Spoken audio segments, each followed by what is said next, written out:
Hello, good afternoon, everyone. Thank you for waiting and thank you for joining us today for this webinar, ALEKS Implementation Support. My name is Sarah Shuja and I'm the Marketing Manager at McGraw Hill, based in Dubai. I'm just going to, before we go ahead, just pause and do a sound check.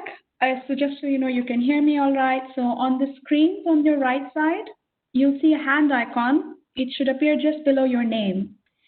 Can you please click on the hand icon if you can hear my voice? Excellent, brilliant. Lots of hands going up, so that's brilliant. We're sorted with the sound. Before we begin, I'll just give you a brief overview of this session we have planned for you today. This is an implementation training session for ALEKS, and we are delighted to have Ziad Rafhi, Dr. Ziad Rafhi, joining us today to share his experience of using a personalized platform like ALEKS to provide one-to-one instruction and coaching to his students. We also have Shahid Ahmed, who will dive into the ALEKS platform and show us how the instructor and the student side looks like. So stay tuned and we hope you like the webinar. At the back of it, you have what moderators, my colleague Afsana and me will be sort of monitoring the sessions that's going on forward. So the Q&As that you have for Dr. Ziad or Shahid, you can plug them in the Q&A box on the right side, or you can chat with us on the chat box that's also on your right side. So we'll be in the background answering your questions or anything that you have just to make sure this is seamless. A bit of background on your speakers. We have Dr. Ziad Rafhi, who is an author of the 5th edition for McGraw Hill. He works at HCT, he's a lecturer there. He has his doctoral degree from University of Liverpool. He has done a couple of researches. His work revolves around helping educators orchestrate learning in their class by learning through intelligent learning environment like ALEKS. And we also have Shahid Ahmed, who is the head of implementation at McGraw Hill. I'm going to pass over to my colleague Afsana, who will just quickly go over the housekeeping slides, and we can pass to Ziad to begin then. Thank you, everyone. Over to you, Afsana. Thank you, Saraj. Can you hear me? Yes, I can. Okay, perfect. So as Saraj mentioned, just before we do begin and dive into the session, there's just a few things we want to cover off just to ensure that the process and experience for you during the webinar today is as seamless as possible. So just in terms of audio, you all seem to have connected absolutely fine, but if you do have any issues during the webinar, I would recommend disconnecting from the computer audio and connecting via the phone. You can do that just by disconnecting connection and then just dialing in as well. Other high bandwidth platforms that are being used in the home or wherever you are can impact the connection, so just bear that in mind if anyone's using Netflix, YouTube, or any platforms that kind of require a lot of bandwidth, so that can impact the connection as well. The session is being recorded, so if any reason you do miss parts of the session, we will be circulating the recording within a week of the session too, and that email will include your certificate as well. So just give that about a week to arrive into your inboxes, and we will also have a Q&A at the end. Finally, just so in terms of asking questions and any comments, we have unfortunately had to mute your mics just because of the way the webinar has been set up. But if you have any questions, comments, general queries, just use the chat box and the Q&A on the right-hand side, and myself or Saraj will try to assist you. If you do have any technical difficulties during the call, if you can just message me privately using the chat function, I will try to help you as well. And that's all from me, so I'll pass on to Dr. Ziad. Thank you, Afsana and Sharish. How's everybody going? My name is Ziad Rafhi. I've been involved in researching ALEKS for the past 5 years. I'm an enthusiast for ALEKS. I develop courses using ALEKS. I have faculty members deal with ALEKS. So this is one of the topics that is closest to my heart, especially the connection between ALEKS and the learning analytics.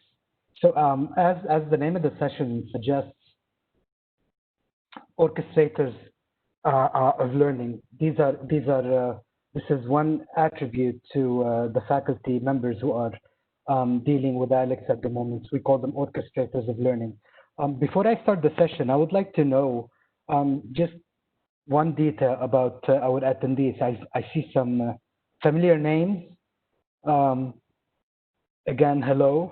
For those of us who are dealing with ALEKS for the first time, can they just post something so I know?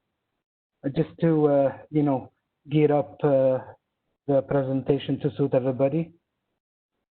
So if you're a first-time user of ALEKS, just let us know. The story began 5 years ago when the college started using ALEKS to leverage the students' learning at the higher colleges of technology. In fact, it was an integral part in our syllabus. My research started 3 years ago with 10 faculty members. These are seasoned faculty members who have been dealing with ALEKS for the past 4 or 5 years. They're faculty members at the college. The research, it was a case study done at the higher colleges of technology that involved 10 mathematics faculty and interviews with classroom observation as well. Before I begin and delve into the outcomes of this journey, let me just tell you a little bit. I see some people who are first-time users. Let me just tell you a little bit about about ALEKS. ALEKS is a web-based artificially intelligent assessment and learning system. It's a practical application of the knowledge space theory, KST, that was based on the seminal work of Jean-Paul Doignon and Jean-Paul Falmani. So what's so special about ALEKS? As you will see throughout the presentation, the ALEKS system, it draws an accurate map of the student's knowledge state by asking a small number of questions, usually between 25 and 30 during an initial assessment. Because these items or the questions, they are somehow connected into a bigger map, there exists a precedence relationship between different knowledge states. ALEKS then draws a unique learning path that enables a student to move beyond the initial knowledge. So one of the most important things about ALEKS is that it draws a baseline of knowledge. From this baseline, faculty who are involved in teaching the course can then begin building towards completing the learning outcomes of the course. Proper course setup, just to say, for those who are involved in ALEKS or for those of us who are practicing, the proper course setup is an essential step. So me and Shahid, we're going to guide you throughout the second part of the presentation about the most important aspect in ALEKS, which is the ALEKS reports. However, before doing that, I'm just going to go over some highlights of the previous research. So if you guys are interested, if anybody's interested in researching about ALEKS, you can find it under adaptive learning, but we can also find it under intelligent tutoring systems and intelligent learning environments. These three different terminologies somehow overlap when we talk about ALEKS or adaptive learning or the like. So these advantages, it's like it's an intersection between machine learning, big data learning, analytics, and it's currently in the boom right now because we need it, because the most important thing is that one size does not fit all. And I think this is the biggest message that we as educators truly believe in. Teaching to the common denominator also did not prove efficient. So definitely we're looking for alternatives. And these alternatives that we're talking about them today, they're directly linked to the learning analytics. They hold the promise of improving the quality of teaching, personalizing students' pathways, and empowering all stakeholders. By stakeholders, I mean educators, and I mean the students as well, and I mean administrators. In fact, when we talk about adaptive learning or ALEKS specifically, it was identified in many reports as a driver of educational change in the near future, especially when higher educational institutions, they started, discovering this new approach to learning. So about my research, I'm just going to fast forward a bit to tell you something very special that the educators that were involved in ALEKS, the changes that they went through, going from a traditionally set up course into an adaptive learning experience. So I'm going to leave you with a couple of quotes from two respondents. And I want you to keep the underlined words in your head because these are keywords that we're gonna touch upon later when we deal with the reports. So for one of the respondents now, the difference between back then and now is that the students control the lesson. And by control, I mean, they have or they've displayed a sense of ownership and a sense of responsibility when we talk about this approach to learning. This faculty member, he changed this approach. He changed dramatically from a traditional way of dealing with his students, of controlling his session, the start and the end, into a more loose grip where students are more in control, students are more aware of what's going on around them. The second also, this lady does not feel dominant anymore because of ALEKS. By blending in with her students, the lady feels that because she sees that progress every day, she knows a lot about them. And this is the kind of experience that faculty members or some of the faculty members have undergone using the ALEKS platform. So you can see how intense the experience going from a traditional into an adaptive and all the changes that the instructors they have to go through. One of the things that people ask about is the delivery framework. How do you guys use ALEKS? In fact, Shahid and I, we had a small conversation a couple of days ago about what are the possibilities. Well, the possibilities are unlimited. There is a big continent between having a tight grip on ALEKS platform and having a loose grip. Just to show you the difference between both. If you have a tight grip, meaning when in the course setup, you set it up as students, they have to go through the topic or the pie slice. Once they finish it, they change and go to the other pie slice. It means it's more structured. They try to establish a steady learning pace because they don't want their students to wander around all the course material, all the learning outcomes. For those who have a tight grip on ALEKS, the student is in charge of learning, and he's in charge of teaching, but only for a limited amount of time before students go into ALEKS and they start their practice.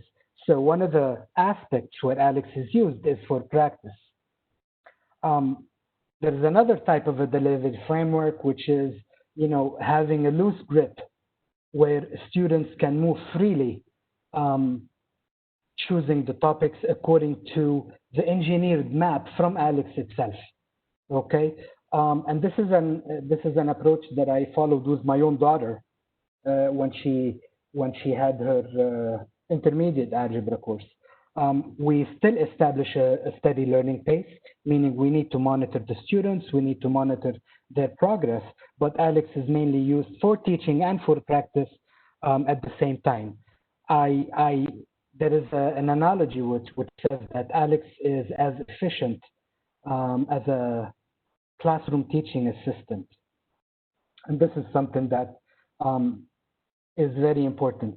So when we talk about an ALEKS platform, when we talk about having a grip somehow between the tight and the loose, what we want to think about in terms of students learning, but these soft skills like perseverance, like resilience, like staying on task. Students strategize, and it's an it's an important strategy. So these are the main distinctions between having a tight grip and a loose grip on ALEKS. We want our students to discover, we want them to persevere, we want them to stay on task, we want them to be independent, lifelong learners. So maybe putting too much limit on ALEKS will dilute its effectiveness. Um, I've heard a lot of teachers, they started with a tight grip, but as they got along and know the capabilities of ALEKS, they started, putting more trust in the system and putting more trust in their students. Therefore, this is why you see the shift of control, the locus of control from the instructor or educator into the students. So the delivery framework, it depends on how you guys want to use it. What kind of a learning outcomes do you have? What are you trying to achieve? And also, what do you want your students to achieve? Again, I need to remind you that perseverance, resilience, strategizing, having a sense of ownership, these are outcomes that are related to the courses and not only learning in terms of mathematics or physics or chemistry. So this is one of the themes that was was highlighted during my research with the different faculty members. I've been through a lot of classes. I taught ALEKS classes and I visited a lot of ALEKS classes. And there are key things that you always find. First, when people talk about the ALEKS advantage, this brings out a story that I'm going to tell you in a while. But when you talk about ALEKS, you talk about a system that draws an accurate image of a student previous learning, meaning you're going to have a baseline. And with traditional learning, I don't think you're going to have the baseline. When students come to my calculus courses, I know that they passed pre-calculus, okay? I don't know how well they are, how good they are, how well they remember the topics. So just having the students going through this initial assessment, having a baseline about the things that they know, the things that they don't know, and then when the system engineers a unique path for every single student. And I think this is uh, uh, of utmost importance because it talks about differentiation. Not all the students learn the same. We all know this. Yet when it comes to the applications, when it comes to traditional learning, I mean, we sacrifice it in terms of teaching to the common denominator sometimes. So when we talk about ALEKS advantages, when we explain what ALEKS does, it is very similar and as a classroom teaching assistant. The classroom community, and I can during my observation, I've seen this firsthand in every single classroom. There is a sense of community in the classroom that you do not see in the traditional setting because in the traditional setting, the teachers are more in control of what to do next, what has to be done, what the students need to learn right now, the types of assessment and the level of assessment. The control thing is something important. We have a lesson plan. We know what to do from A to Z. This is us, right? Um, in an ALEKS classroom, there is a different feel and a different sense. Even when instructors they dedicate, let's say, the first 20 or 30 minutes for explanation, but afterwards, all the fun starts when people start using ALEKS. What I've seen recurrently throughout the many observations that I've had is that students they tend to group. They tend to group in terms of ability. They tend to talk to each other more. They tend to ask those students who are more knowledgeable. Your role as an educator becomes somehow secondary because you're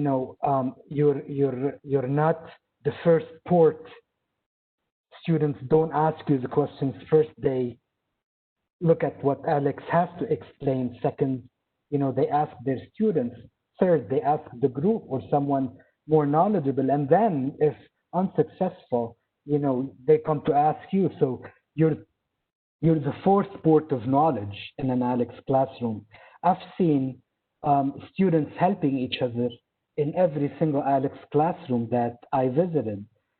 And I've seen teachers walking by and asking if their students have any questions, and the students telling them, no, no, sir, no, we're fine. We can figure it out among each other. This is the kind of feel in the classroom community that I've seen during my research with ALEKS. And then, a lot of teachers, a lot of my friends, and a lot of my colleagues, they talk about how students changed, when they went through an ALEKS experience. So educators were not the only ones who were transformed, but students as well. They have a sense of ownership, being the math, or I'm sorry, the map that ALEKS generate. It's for one particular student. This map is unique. They learn to ask, they learn to persevere, they learn to watch videos, they learn to look at ALEKS explanations. They learn to strategize between solving easy topics first to boost up their pie chart, and then leaving some harder topics until later, where everybody can help each other. Somehow, I've seen many students became independent, meaning they know what to do next. I don't need you to tell me, Ziad, what do I do next? Because, I have it figured it out. I have the plan. And the nice thing about this platform, or adaptive learning in general, is that assessment is an integral part of learning, because we want to know whether these students, the things that they learned, have they retained it.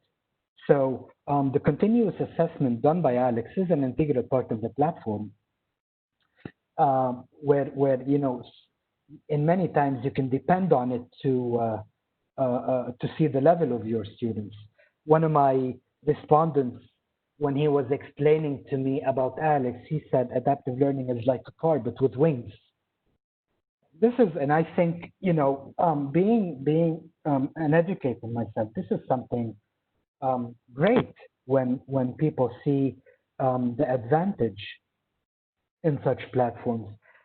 The story that I wanted to tell you about. One time I was tasked to shadow a faculty member who was new to ALEKS, and I was explaining. I was all enthusiastic, and I was explaining. ALEKS draws the baseline. Once you have the baseline, then it engineers the map for your students, and then you can take it on from that. The reports in ALEKS, you can see this, you can see that, you can use this report to do this. And then that faculty member paused for like a minute, and then he said, Ziad, so if ALEKS does all this, what do I do? And I think this is something very important. If ALEKS really does all this, if ALEKS is really as efficient as a teaching assistant, and I'm not saying this from the top of my head because there's a lot of research about how faculty members orchestrate their classrooms, and it talks about systems or adaptive learning systems or intelligent learning environments that are as effective as a classroom teaching assistant. So, what do I do as a faculty member when I have all these functionalities? Well, let's see. When we talk about ALEKS reporting functionality, you see the keywords, you see monitor, you see reports. Of course, if you leave ALEKS without the reports, then ALEKS will be watered down to just drilling and practicing. This is exactly what we want to get away from. We want to get away from drilling and practicing. We want to offer something more to our students. So what do I exactly do as a faculty member with the reports? I think Shahid will join me in a while. Shahid has a demo course or a dummy course that he will show us different kinds of reports. You can ask questions about these reports. But me and Shahid, we're going to talk about some possibilities when we talk about the reports. Basically, when I talk about reports, you're talking about the most important aspects in the ALEKS platform. You're talking about learning analytics. You're talking about people using these learning analytics or the data that is generated from the reports, and they're going to transfer this data or translate this data into insights. And these insights, they're going to use them to better teach their classes. So the faculty member that I interviewed and I went to their classes, they were able to monitor their students' progress using the ALEKS report. Monitoring the student progress, meaning that you're on top of things, meaning that you know student X, student Y, student Z, what they have left, what are they at right now, what are they going to do next, what are the challenges, what are the difficulties, how long did they stay on ALEKS, how many topics did they finish, you know, the whole thing. So being able to monitor your students' progress on and off the classroom time is something of great importance. They've used also the reports for help and feedback. Here, helping and feedback, I think it's another critical aspect. You know, when I go for an assessment in my classroom, whether it's an online assessment or a test or a quiz or whatever, usually the students, they wait for a period of time before I give them back the results. And when I give back the results, you know, sometimes you don't get the chance to tell every single student what they got right, what they got wrong. In ALEKS is different because the feedback that you get is instant, meaning it's a just-in-time feedback. When you're in the classroom with your students and your students are working in ALEKS, if they mess up, if they try to solve or try to attempt a certain topic for a number of time, and they were unsuccessful, you'll be able to know if you click on the right report. The ability to know the struggle of your students, meaning that your feedback is instant. And you know, John Hattie, which is a master in feedback, he says the time and giving the time between giving the feedback and not giving it is something important, because you want to give the feedback straight away. This is when feedback is the most powerful. Not my, you know, my, because they're close to my heart. The faculty members that I interviewed and went to their classes, they were able to give feedback for their students, even when students did not ask. One of the teachers, he goes like, Ziad, you know, I know you're struggling in such and such and such. If you're unsuccessful one more time, I want you to come and see me. And that student was amazed, because, you know, how did he know? In fact, you know, it's because of the reports. But, you know, monitoring your students, helping and giving them feedback is not the only thing. Progressive users of ALEKS, those who have somehow a loose grip on the delivery framework, they also use the reports for planning and preparation. When you talk about traditional teaching, you have a well laid out plan for a day or a week, or even a month. This is what you're, you know, this is what you're gonna do. But in ALEKS, these can change dramatically over a week time or over a day time. Some students, you know, they work well on the weekends. They're going to be able to finish more topics. By the time you were planning to teach quadratic functions, you see that your students are no longer in need because they finished it in ALEKS. So planning and preparation is something very important for those who really want to use the platform to its maximum potential, because they're going to be able to see from the reports what are they going to do in the next time. And as Shahid said in the chat, please, if you have any question, let me know.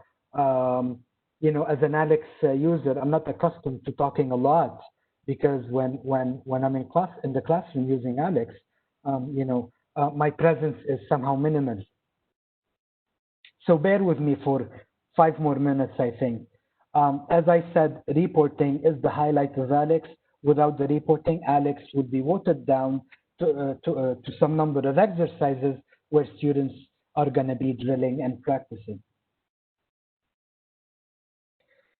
if you can imagine with me the different role that educators they have to play when dealing with adaptive learning platform, what would that be? What do you think your role would be um, if you're using ALEKS or if you're planning on using ALEKS in the near future? What would you be? How would you teach? How would you approach this platform? It's it's a renewed understanding the role of the instructor. Now I call them orchestrators because simply because teaching is an art, okay, but it's also a science as well. So it's these orchestrators, they combine the arts and the science. Like an orchestrator when he speaks to different groups in the orchestra member, and then he waves their hands, and then they not dictate, but they just orchestrate. So you can hear this beautiful piece of music. This is your role to orchestrate the learning experience of your students. This is the art. Now the science is using the learning analytics that are present in ALEKS reports to achieve that end. So basically, when you are an ALEKS user or you're considering ALEKS in the future, I want you to think of yourself as orchestrators of learning, where you combine the arts of teaching with the science of learning analytics, and you're going to translate these analytics to go to your students learning in the classroom. On a final note, what we want to do, I just want to just reiterate, from the start until now, it seems that as important as this technology is, we need to always be cognizant of the fact that education is the driver and technology is the mean. So as educators, what are we required to present? What kind of an experience? This is why I put, just an image of the conversational framework. This is Diana Laurillard's conversational framework. We need to have a part for learning through inquiry. We need to have a discussion in the classroom. We need to have some practice in the classroom. Collaboration is very important. Acquisition as well is important, but also production, meaning we need the students to showcase what they have learned. And I think if we think about all these and we try to incorporate them using the learning analytics from ALEKS is something of great importance. I think this is the message in the end. The message in the end is that the education, it's decades of research into what students need to be successful learners. And when ALEKS comes in, ALEKS and its learning analytics, they come in as a mean to achieve that end. With that said, I would love to see some Q&A, guys. We'd love to hear from you. And I'd leave it on to my good friend Shahid, who is equally passionate about ALEKS and who's going to show you his beautiful reports from the dummy ALEKS course that he has. On to you, Shahid. Thank you so much, Ziad. Thank you. And that was a very informative session. And, I really liked your the orchestrator analogy. It really fits. And it oftentimes combines everything that we try and, combat when we're trying to move into a more blended and online learning environment. And it captures the essence of what we're trying to achieve perfectly. So I just want to quickly introduce myself for those who, I see a lot of attendees in the session today, many of the people that I know from the higher colleges, from University of Bahrain, faculty in Saudi Arabia as well. So please, I hope you found Dr. Ziad's session informative. Welcome to the session. My name is Shahid Ahmed. I'm the head of implementation at McGraw Hill for the Middle East and Africa region. And it'll be a pleasure today for me to take you through some of the reports that Dr. Ziad was talking about, and also some of the implementation strategies that are in place and that can be achieved using ALEKS. So I'm just going to go ahead and share my screen, and I hope you're all able to view it now. this is an example of a demo ALEKS class. The data that you see on your screen here is not real data, but just an example of what a real class could perhaps look like. And what you're looking at right now is the instructor interface within ALEKS. Now, as Dr. Ziad mentioned, the instructor interface has a lot of important data for you as an instructor right off the bat. You can see your average PI progress. You can see the progress in your class per student over the grades. You can also see, for more functional aspects, you can see students that have not logged in, allowing you as an instructor to reach out to them.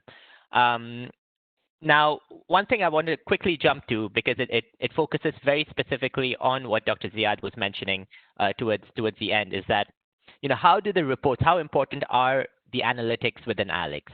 Now, as the students progress through their ALEKS learning objectives, answering questions, refreshing their knowledge, there are a set of data points that are analyzed by the platform, and it then presents you with data that looks a lot like this. Now, the reason that I kind of always try and focus on this particular page is that it captures the three, what I consider at least to be the three most powerful ALEKS reports or pieces of analytics that exist. The first report that you see here is the Ready to Learn report. So this will show you, as an instructor, what topics in your class are most of your students ready to learn. What topic would they be most receptive to? Now, these are analytics and data points that are just impossible or incredibly difficult to achieve with traditional teaching methods. How do you know the mind of each and every student, and how can you as an instructor walk into your lecture or log into your lecture, I should say, in this day and age, and know that 44% of my class is ready to learn decimal addition and subtraction, right? That then gives you the power to guide and design your upcoming lesson to fit the needs of your wider classroom. So we always try and emphasize the importance of these reports and the implementation and the pedagogical strategies that can be used to make best use of these reports. In terms of the second one, we have questions or problems within the realms of the course that students have attempted but have not been able to answer correctly, right? So you have students that are perhaps attempting different topics at the same time, that are, you can have a batch of students that are working on fractions, another batch of students working on decimals. But how do you as an instructor, without going into each and every student's, work, know exactly which questions they're struggling with? This report will give you, instant insight into the mind of your class, right? You will know exactly what topics they find difficult, and allowing you to guide perhaps your next lecture or your next lesson to the most effective teaching possible. Now, Dr. Ziad also mentioned the importance of continuous progressive assessments in any adaptive learning course, and ALEKS is absolutely no exception. The way the assessment structure works within ALEKS, first of all, I think I should mention that it's entirely up to you. There is, as Ziad mentioned, no one-size-fits-all approach that works for each and every cohort or each and every university. But the way that you design the assessments on ALEKS, they follow algorithmic patterns, making sure that no two students get the same answer. There are several tools in place to limit the amount of, to uphold the academic integrity within ALEKS itself. And then progressive assessments kick in the more time students spend on ALEKS, or the more questions and topics that they learn. And the last report that I wanted to kind of stress on in detail is the report that shows you how much knowledge have students lost in their recent assessment. So a student can progress through their ALEKS course. Let's say if I am a student, I progress to 25% of my course. ALEKS will then hit me with an assessment. Through this assessment, I will have no access to any of my learning resources, and the platform will test me on the topics that I have already learned. If at any point through my course I answer any of these questions wrong, ALEKS will recognize that as having, as knowledge decay. I might have known this topic in the past, but I have now forgotten it. So I have lost that set of knowledge, and it will then ask me to go back and refresh that knowledge. So this report gives you as an instructor an idea of which specific topics within your course have students learned at some point in time through the course, but have managed to forget over the weeks and months that your course has run, right? So certain topics stand out here, and these are perhaps topics that you as a mathematics instructor or a chemistry instructor or a physics instructor, whatever you do use your ALEKS course for, these are topics that you might want to go back and revisit and bring up again in reviews or in revision sessions with your students. Following that, standard reporting features are numerable. You have an entire variety of reports available here, and we can go through them one by one. But what I wanted to focus on right before we jump into the specific reports is the ability for you as an instructor to design and build your own reports, right? So you might have at your university or in your course a certain, set of, a certain pattern that you wish to capture, right? You want to know when the students are learning, how they are learning, what they are learning.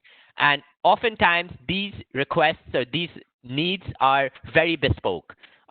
So what ALEKS allows you as an instructor or a course coordinator to do is design reports that specifically match those needs that you have.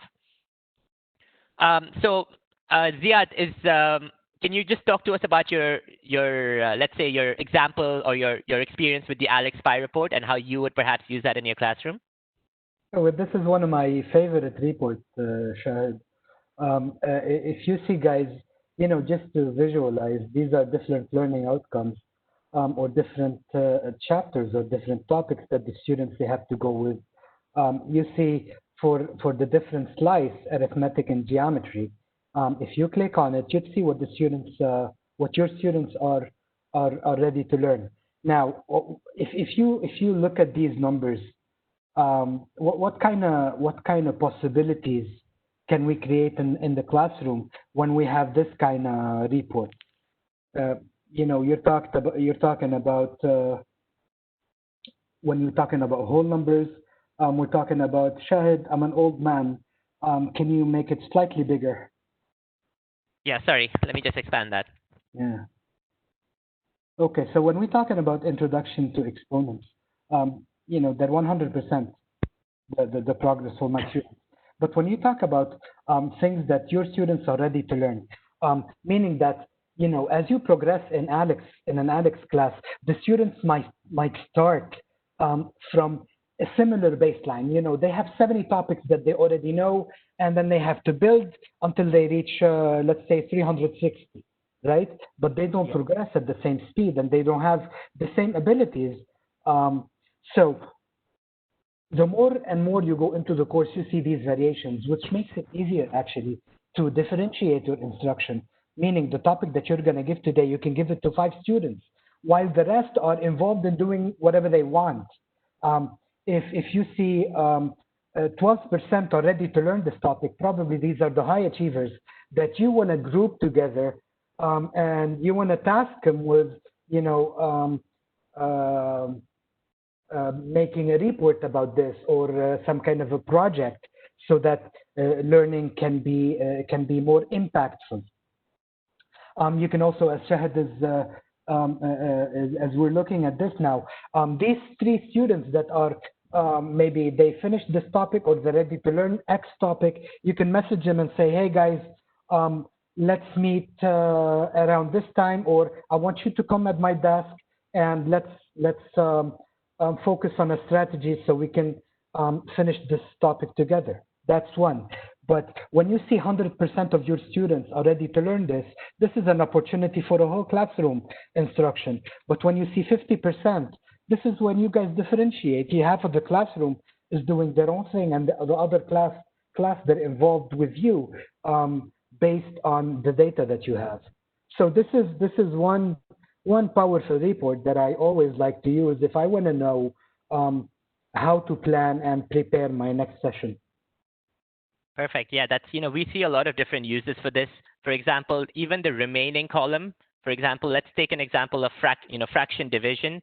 There are 92% of students that haven't learned this yet, right? So that will give you an idea of how you could focus your teaching, your guidance with your students to make sure that they are up to speed. And this might be a topic that is difficult for them, allowing you to spend a bit more time, on places where students actually need your help. So I just want to quickly jump into one of the other reports we have available, Ziad, and then I have just a few questions. We're nearing the end of the hour, so I have a few questions of my own that I wish to ask you. Just go for the time and topic, Shahad, if you don't mind. Yeah, yeah.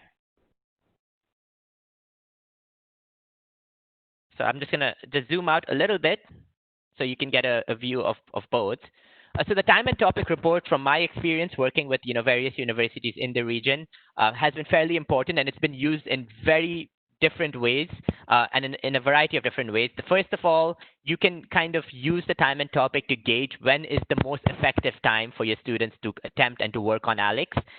Especially now that we are conducting a lot of classes online, working from home, we do see that there are certain parts of the day where students are most productive, and you can adjust your lesson plans and adjust your assessment strategies to fit exactly when students do the most work and can spend the most amount of time on ALEKS. So you can always adjust your course based on these kind of reports. We also see the time and topic reports being used to kind of authenticate student work. For example, if you can see a student has spent 35 minutes, let's say, on a Monday and learned 3 out of 4 topics. Let's just assume that the same student on a Saturday spends the same amount of time and jumps up by 50 topics or 40 topics. You know that there's a red flag there that might need to be looked into. So there are various different ways that time and topics reports have been used as per my experience. But Ziad, I'm sure you have your own experience with these reports. Well, let's click on a student's name, shall we? Sure. So you're interested in one student, maybe because of his learning pace, maybe because a high achiever, maybe because he's helping somebody else, and you want to see what he's doing. Maybe he's struggling, and I think Shahid has his pointer right on where I want him to click. Shahid, can you click the orange? Exactly. So you click, you're with them during this day, whether in the classroom or online, and you see Ziad. He's trying to learn division of a decimal by a power of 10, and then you saw his every single attempt. You see his every single attempt. The first attempt is successful, the second not. The third and fourth, yeah, yes, no, yes, no, yes, no. Okay, Ziad, I want you to come over here. Let's have a chat. This is the way that this should be done.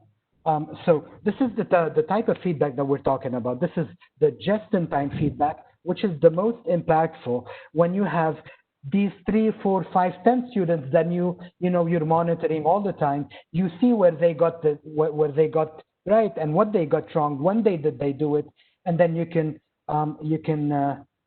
ease up the learning experience. You're there with them. You're not on top of them, but you know what's going on, and you're ready to intervene whenever is needed. So I think this particular functionality is important among many. I mean, you can take days and days to talk about the ALEKS report, but this is the kind of learning analytics that you need, that need to be translated into teaching insights. This is the kind of message that those who are responsible for adaptive learning and the learning analytics community are trying to spread now in the world. The use of the students' learning analytics to create a better learning experience. Yeah, thank you for that, Ziad. I just had one final question in the time we have left, and we can open up the floor if there are any questions we've received. We are now, we've joined on the session. We have attendees who are listening in from Saudi Arabia, from Bahrain, from within the UAE as well, from Oman. And a lot of our colleagues are perhaps using ALEKS for their first or the second semester, starting this year. And the world has changed a lot since the summer. We've seen a massive transition into online classrooms due to the pandemic. Is there any advice you have for them as someone who's been teaching with ALEKS for so long? Would you have any advice for someone who's jumping into ALEKS for the first time or is going to jump into it in the near future? Well, I think the most important thing is control. Okay, I think the fact that knowing on the verge of being in control and not being in control. And I think this is where most learning happens. We need to learn not to be in control. We need to learn to loosen our grip and to give more control for the students, because that's an opportunity that presents itself with platforms like ALEKS, where educators are not necessarily in direct control of the classroom, but they're the orchestrators behind the scene who are working constantly with the learning analytics to change their students' learning experience. I think control is an issue. I think we as educators, we wanna have the best learning outcomes for our students.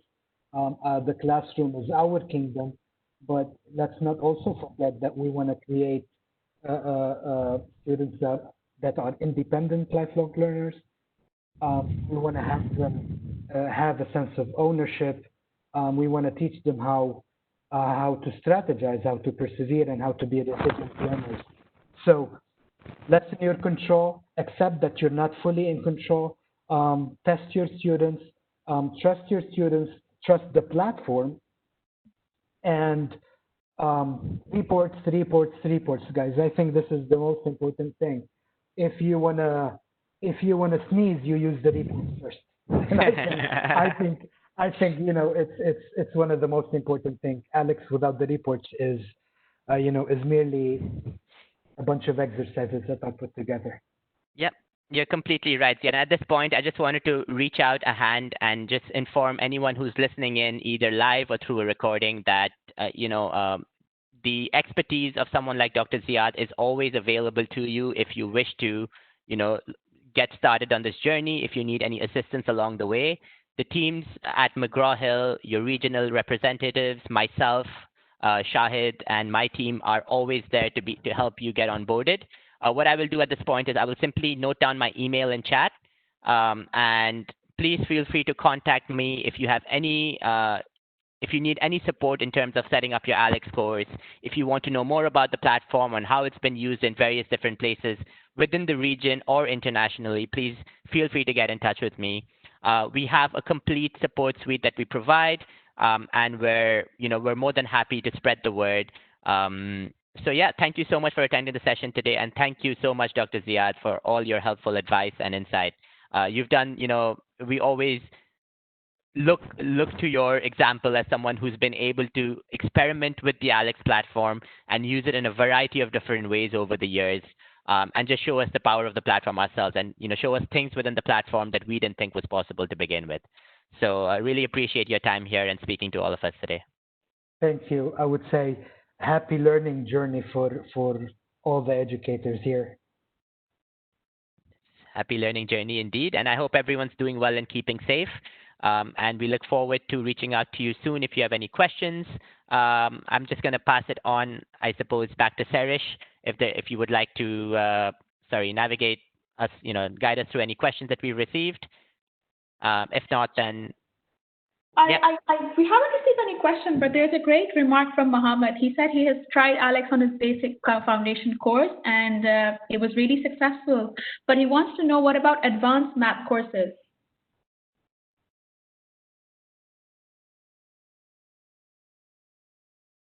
I think you have news for us, Shahid, right? For advanced math courses when it comes to ALEKS? Yes, sorry, I was muted. But yes, that's a great point to make, and we get that question a lot. ALEKS for advanced math courses is in the pipeline. It's something that we're looking at. I cannot promise an estimated time yet, but I can just tell everyone here on the call that for ALEKS for Calculus is something that the ALEKS teams are working on, and we're all excited to hear about when it would be ready. That's good news. Thank you so much. And I guess if you have any other questions, please let us know. Other than that, we're at the hour anyway. Okay, that's a thank you. Thank you, Mohammed. Please let us know if you have any questions now. I guess that's all. Thank you, Shahid, and thank you, Dr. Ziad, for joining us today. It was a great session indeed, and lots of learning there. Thank you, everyone. Have a good weekend. Thank you. Take care. You can get in touch with our social channels, and as my colleague Afsana mentioned, you'll receive the certificate for this webinar and also the option to watch back on the recording. So watch out on that email that you'll receive in about a week's time. Thank you, everyone. Thanks. Take care, everyone. Bye-bye.